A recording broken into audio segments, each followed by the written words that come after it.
La Cour d'appel est le plus haut tribunal au Manitoba.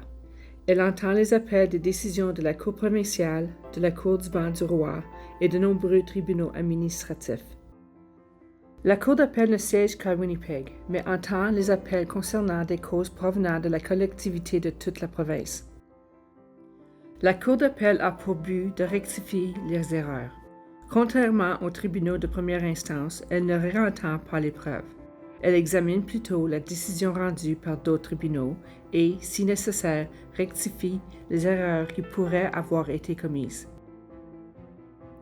Toutes les décisions ne peuvent pas automatiquement faire l'objet d'un appel. Il faut parfois présenter une demande à un juge de la Cour d'appel pour être autorisé à faire appel. Les règles concernant le dépôt d'un appel sont très strictes. Bon nombre d'appels doivent être déposés dans les 30 jours qui suivent la date à laquelle la décision a été rendue. Cependant, cette règle n'est pas toujours applicable. Il arrive que le délai soit plus court. Il est très important de vérifier la loi qui s'applique à votre cause pour connaître le délai dont vous disposez.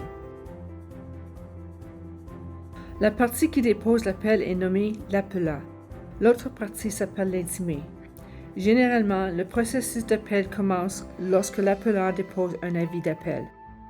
D'autres documents, comme des mémoires, des cahiers d'appel et des recueils de textes jurisprudentiels, sont requis avant qu'une audience d'appel soit fixée.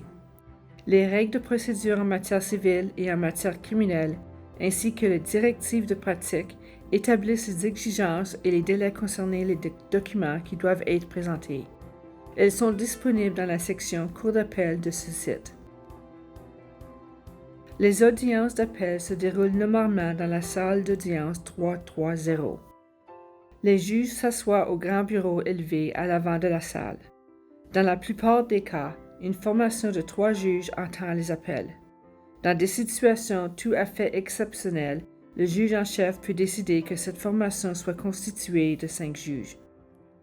Les juges de la Cour d'appel portent une toge et un veston noir en soie, ainsi qu'une chemise blanche à rabat.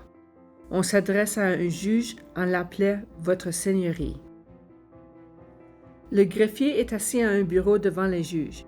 Le greffier ouvre l'audience, gère la procédure et surveille et enregistre ce qui est dit pendant l'appel. Les 4 grandes tables de la salle d'audience sont destinées aux avocats, à l'appelant et à l'intimé. À l'audience, les avocats plaident depuis le pupitre à leur table.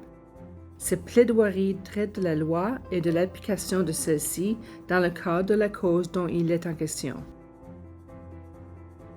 Il y a une tribune au fond de la salle d'audience où les membres du public peuvent s'asseoir et suivre l'affaire, sauf si le tribunal en décide autrement. Il arrive qu'une interdiction de publication soit prononcée à l'égard de la procédure. Il est important que la nature de l'interdiction de publication soit comprise et respectée. Il n'y a ni témoin ni jury à la Cour d'appel. Parfois, les juges rendent leur décision oralement à la fin de l'audience.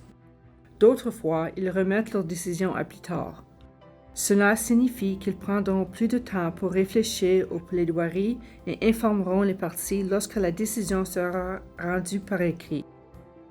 La plupart des décisions sont prises à l'unanimité, mais il arrive qu'un juge soit en désaccord. Dans ce cas, l'opinion de la majorité l'emporte. La Cour d'appel peut rejeter l'appel, l'autoriser et ordonner un nouveau procès, ou l'autoriser et modifier l'ordonnance du tribunal inférieur. Les instances judiciaires peuvent être un processus déroutant et intimidant. Si vous êtes impliqué dans une cause devant les tribunaux, nous vous encourageons fortement à prendre un avocat pour représenter vos intérêts.